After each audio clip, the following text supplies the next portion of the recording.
저는 지금 다주택자인데 예. 서울 쪽으로 이사를 하고 싶어서 용인 쪽에 있는 집하고 처분하고 상급지인 서울로 가는 게 맞는지, 아니면 그냥 이대로 있는 게 맞는 건지 좀 여쭤보려고요. 그러면 상황을 조금 더 자세하게 뭐 다른 주택 수라든지 이런 걸 좀 말씀해 주셔야 될 것 같은데요. 지금 저 3주택이고요. 예. 용인에 두 채 있고 서울에 한 채 있고 그래요. 예. 서울은 예. 어디 한 채 있으세요? 저기 상계동이에요. 상계동에? 네네. 어, 지금 두 네. 채는 다 전세 놓고 저희 한 채는 제가 실거주하고 있거든요. 용인에서요? 용인에서. 네네네네. 3주택이지만 그 2주택, 그 일시적 1세대 2주택 비과세 받으실 수 있는 거 아시죠? 네네. 그러니까 예를 들어서 3주택이지만 중간에 하나를 하고 나머지 두 채가 네네. 1세대 1주택 조건이 되면은 이제 네. 두 개를 비과세 받으실 수도 있는 거예요. 두 개를요? 네네네. 그러니까 대신에 이제 그 그거는, 조건이 맞으면 모르셨죠? 그거 몰랐어요. 네, 그래서 그렇게 해서 만약에 그러면 세 개를 다 처분을 하고 네. 옮기시는 방법도 있고요. 네네. 아니면 두 개를 그냥 일반 세율로 파시고 네. 나머지 주택을 사고 또 일시적 1세대 1주택으로 옮기시는 네. 방법도 있는 거예요. 네네. 예, 그러니까 그래서 그거는 이렇게 여기서만 딱 말씀드려서 뭐라고 하긴 그런데 근데 서울로 네. 옮기려고 하시는 이유가 있으세요? 용인 이쪽 값보다는 서울 쪽이 집값이 더 많이 오르고, 예, 예. 여기 실거주는 편하고 좋은데요. 네, 네. 자산 가치가 그쪽이 훨씬 있는 것 같아서. 혹시 만약에 세 채를 다 처분하시면 그 네. 갖고 있는 현금이 한 어느 정도 되실까요? 15억 왔다 갔다 할 것 같아요. 15억이면 그걸로 서울도 서울인데 뭐 강남 쪽도 가능하시겠네요. 그런가요? 예, 약간 대출 좀 받고 하시면 혹시 뭐 소득이 네. 있으신가요?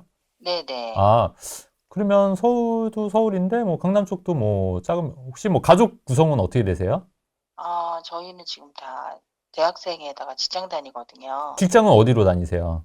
용인 아, 근방이고요. 용인 근방으로. 네, 네. 그러면은 서울이 아니더라도 뭐 판교라든가 네네. 이런 쪽도 충분히 가실 수 있는 거잖아요. 네네. 어.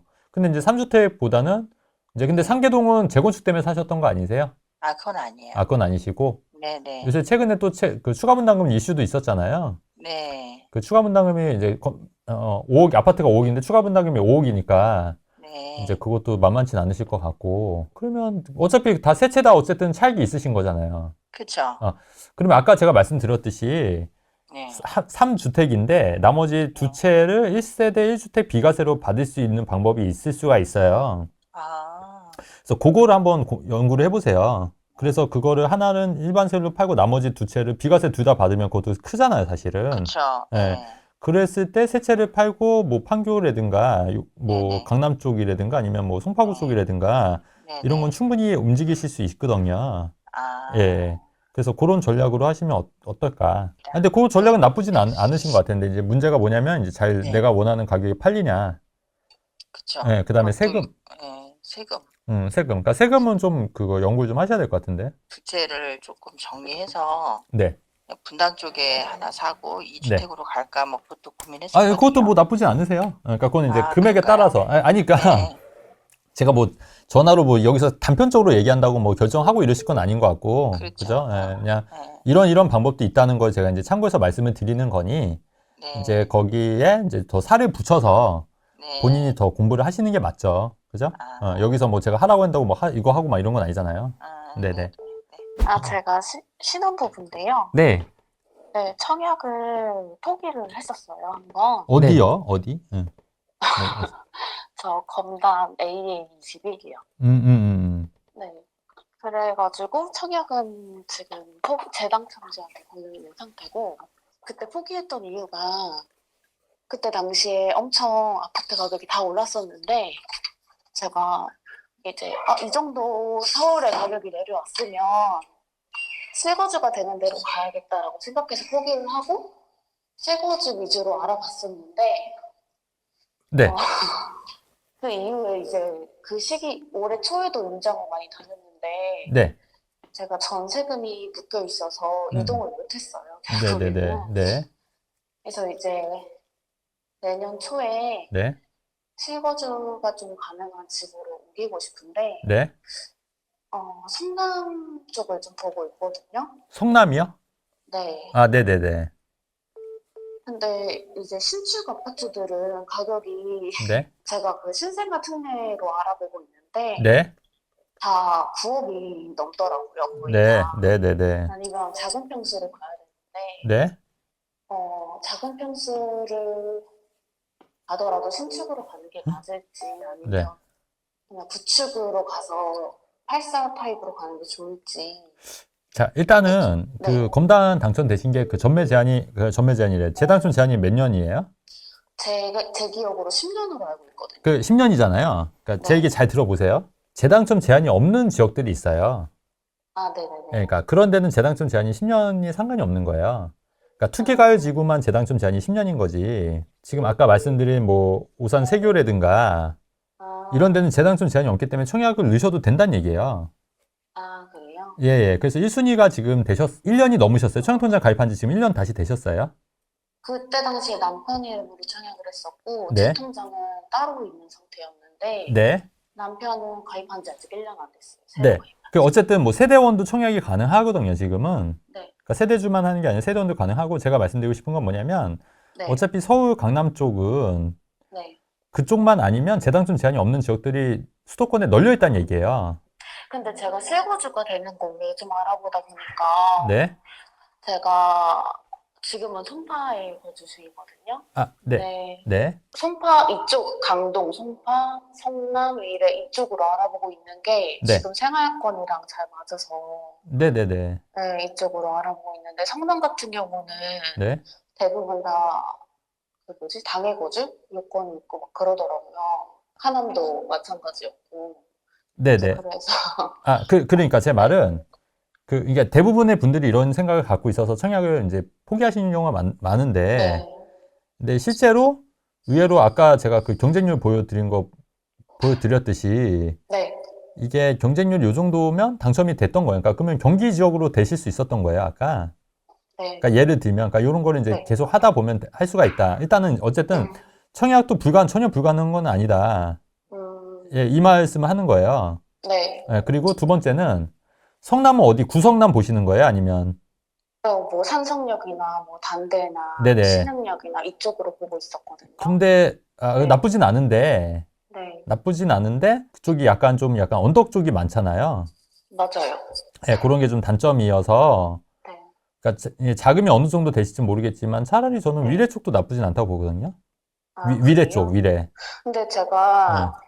자금은 지금 한 현금으로, 그러니까 현금이랑 주식 합쳐가지고 네. 그리고 전세금까지 합쳐서 네. 한 3.7억 정도 있는데 아, 많이는 없으신 거구나. 다 합치면 3.7억인데 네. 사실 시부모님께서 도와주신다고 했거든요. 아, 요번에 또 증여세 3억까지 안 나오니. 근데 그 증여 문제 때문에 지금 저희가 좀 고민이 되는 것들이 증여가 어떤 게 있어요. 고민이 되세요? 이제 증여세라던가 이런 걸 제대로 알아보지는 못해가지고 그게 그러니까 신생아 특례를 받으려면 어차피 9억 미만의 집으로 가야 되거든요. 네네네. 그래서 성남 같은 경우에는 25평 신축 같은 경우는 23평? 뭐 이렇게 네네. 돼야지 9억 미만이 되고 네. 아니면 10억이 넘어가더라고요. 네네네. 그래서 제가 신생아 대출을 포기하고서라도 그 정도 차이면 그냥 30평대로 가는 게 아니, 좋은지. 네. 근데 양가에서 뭐 1억 5천씩 도와주시면 3억이니까 지금 갖고 있는 3억 7천이면 네. 6억 7천 아니에요? 그러면 굳이 그러니까 제가 대출 많이 안 증여를 받아야 되니까. 받으면 그렇게 되겠죠. 그쵸. 그게 이제 확정이 아니니. 네, 확정은 아니에요. 확정이 그러니까 아니니. 증여를 저희가 받으면 받을 수 있는데 그러면 네네. 증여세랑 이런 것도 좀 알아봐야 되는 상황이고. 그렇죠. 네. 네. 그러니까 그냥 9억 미만으로 가면 저희 돈으로 해결이 되니까. 그렇죠. 예. 근데 네. 어쨌든 내년부터는 이제 증여가 이제 1억 5천씩 3억까지는 안 나온다고 이제 된 거긴 해요, 지금. 네. 예. 그거는 이제 그렇게 된 거니까 한 번 더 체크해 보시고 하셔야 될 것 같은데, 모르겠어요. 저는 이제 그 정도 자금이면, 그러니까 이게 네. 방법은 여러 가지예요. 그러니까 저 같으면 청약 한번 당첨된 경험도 있고 하시니, 네. 조금 더 아까 말씀드렸듯이 좀 약간 될까 말까 한 지역을 좀 전략적으로 노려서 당첨을 되는 것도 방법이다. 네. 어쨌든 재당첨 제한인 상관이 없는 지역들이 많이 있기 때문에 네. 예, 그 말씀 드리는 거고, 그러니까 그동안 생각은 내가 당첨이 됐기 때문에 10년간 이제 청약은 이제 끝이구나 이렇게 생각하실까봐 제가 말씀드렸던 거고요. 네. 그 다음에 두 번째는 뭐 어차피 뭐 성남 쪽에 그런 게 뭐 신축 위주, 구축보다는 신축 위주로 가시는 게 맞을 것 같고, 그 다음에 증여 안 받고 특례 보금자 뭐죠? 신생아 대출 받는 것도 방법이니, 네. 예, 그것도 6억 선에서 하시는 것도 나쁘진 않을 것 같고, 현 시점에서 그것도 나쁘진 않으신 방법인데, 네. 저는 개인적으로 성남 쪽보다는 네. 조금 더 입지가, 그러니까 좀 더 상급지가 나은. 아니요, 제가 말씀드리고 싶은 거는 이게 투자냐 거주냐를 좀 따져봤을 때, 네. 그러니까 이런 거죠. 저는 투자 쪽으로 본다고 했으면은 그쪽보다는 좀 다른 쪽도 괜찮을 수 있다는 얘기예요. 근데 이제 실거주가 같이 만족을 해야 된다고 하면 어쩔 수 없지만, 네. 그러니까 실거주랑 투자를 좀 분리하겠다 하면은 다양한 방법들이 다양한 하실 수 있는 데가 많이 있을 수 있다는 얘기예요. 예. 그럼 성남보다는 좀 더 저렴한 지역 말씀이시죠? 그러니까 성남보다 좀 미래 가치가 있는 지역들도 많이 있을 거란 얘기죠. 그러니까 성남 구도심은 그러니까 성남 구도심 쪽 말씀하신 것보다 나쁘진 않은데 거기보다 조금 네. 더 우리가 이제 또 효율을 더 올린다고 하면은 네. 예, 이제 그런 얘기를 좀 하고 싶은 그런 얘기를 하고 싶은 거죠. 네네. 예, 그래서 그러니까 근데 나쁘지 않아요. 그 선택도 지금 말씀하신 것도 나쁘진 않아요. 그러니까 제가 말씀드리는 건 저는 약간 투자성이 더 있는 거를 말씀드리는 거고 네. 실거주 측면에서 봤을 때 지금 전혀 나쁜 계획은 아니니까 그냥 밀어붙이셔도 된다는 얘기예요. 가격이 많이 빠졌다가 다시 어느 정도 회복이 돼가지고 네네. 맞아요. 첫 집이라서 약간 좀 네. 망설이게 되더라고요. 맞아요. 네. 근데 이제 또 실입주 하게 되면 뭐가 좋냐면 생애 최초는 또 취득세가 또 면제가 되잖아요. 200가지인가? 그게 또 감면이 네. 돼요.